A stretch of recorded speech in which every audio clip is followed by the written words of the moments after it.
The film begins with Fundy Roma's voice narrating a made-up proverb that warns of the American empire's potential downfall, similar to Rome's, if its leaders fail to learn from past mistakes.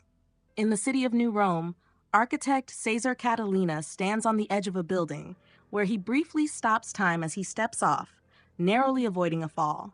Elsewhere in New Rome, Julia Cicero, daughter of Mayor Franklin Cicero, is seen partying with her socialite friends, siblings Clodo and Clodia Pure, who are also her cousins. Clodo shows interest in Julia, but comes across as unsettlingly creepy and strange about it. Cicero is displeased to see his daughter's exploits splashed across the newspapers. Meanwhile, downtown, Caesar uses his resources to demolish a building, freezing time again as it happens. Julia, watching from her limo, witnesses the event and remains unaffected by the time freeze. Caesar is known as the inventor of a revolutionary building material called megalon, and has even won a Nobel Prize for his groundbreaking work.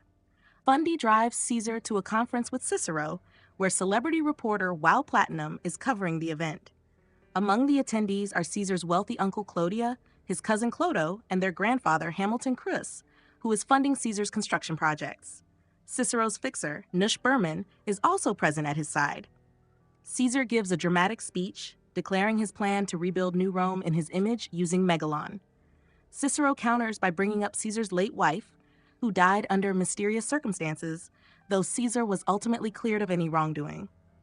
Caesar goes home with Wow, with whom he is having an affair. Meanwhile, Julia visits Caesar at his company, upset over an angry letter she wrote him. They argue about Caesar's rivalry with her father until Julia agrees to hear Caesar's vision.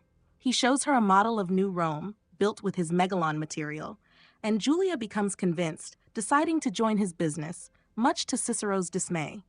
Julia reads more about Caesar's past, learning that her father, once a district attorney, attempted to prosecute Caesar for his wife's death, as she reportedly died of an insulin overdose before being found in the ocean.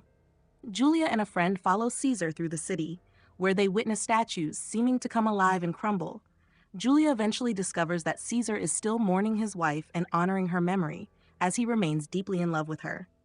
Later, Wow marries Crus, and they host a celebration at a coliseum. Among the guests is Vesta Sweetwater, a teenage pop star who is controversially auctioning off her virginity.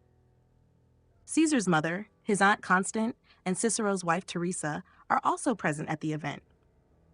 Following several activities, including a chariot race and a wrestling match, the controversial auction begins. Meanwhile, Caesar goes backstage and takes psychedelic drugs. During the show, Clodo plays a video of Vesta and Caesar in a compromising situation, framing Caesar for statutory rape and exposing Vesta as a fraud. The crowd turns against Caesar, beating him as he struggles through his drug trip. Fundy tries to drive Caesar home with Julia, but they are stopped by the police and Caesar is arrested.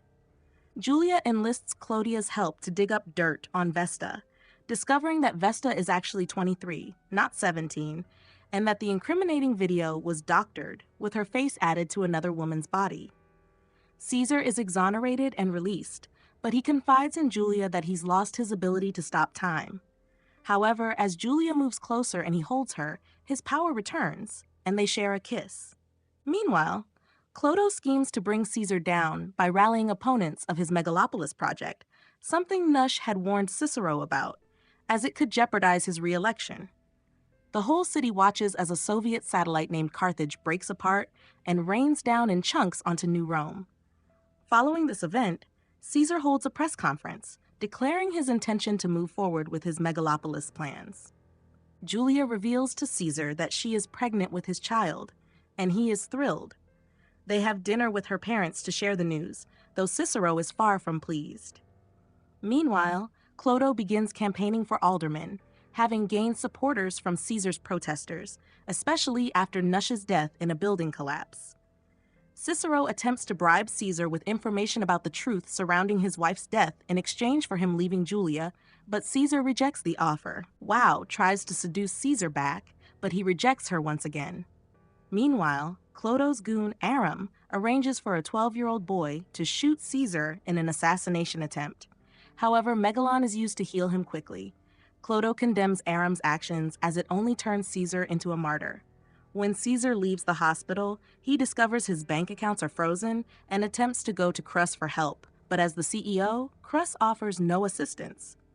Later, Wow approaches Clodagh and seduces him, persuading him to help her take over Cicero's fortune.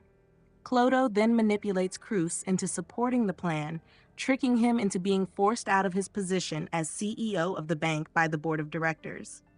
In the spring, Julia gives birth to her and Caesar's daughter, Sunny Hope, and Cicero quickly grows attached to his granddaughter. Meanwhile, Clodagh has stirred up his followers, turning them into full-fledged rioters in the streets. Clodagh and Wow go to Cicero's room, where Clodagh lies in bed with an erection, but it turns out to be a bow and arrow. He fires one into Wow's chest, killing her, and shoots Clodagh twice in the ass as he runs away. As chaos ensues, Caesar confronts the protesters downtown and delivers an epic speech that sways everyone to his side. The protesters turn on Clodagh and hang him by his legs. Crus eventually agrees to fund Caesar's construction of Megalopolis. Sometime later, Megalopolis is completed, and Cicero, along with his wife, daughter, and granddaughter, joins Caesar's side. On New Year's Eve, everyone gathers, united in their goal for a better future. Just before the clock strikes midnight, Caesar stops time, but Sunny Hope remains unaffected by his powers.